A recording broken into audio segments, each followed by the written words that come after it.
हेच आपले जीवन आणि हाच आपला संसार आहे. हा जीवनरूपी संसार सुखाचा करेन असे ज्ञानोबा प्रतिज्ञा करतात. सजनो, जन्म आणि मृत्यू यामधला जो काळ आहे त्याच्यामध्ये सुख आणि दुःख तर येणारच आहे. कारण या जन्म मृत्यूरूपी रंगमंचाच्या आपण कळसूत्री मावले आहोत. जशी ईश्वराची इच्छा तसेच होईल.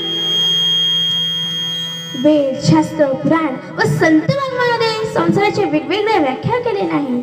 संसार ती संसार ज्यामध्ये नेहमी परिवर्तन होत असते त्याला संसार असे म्हणतात.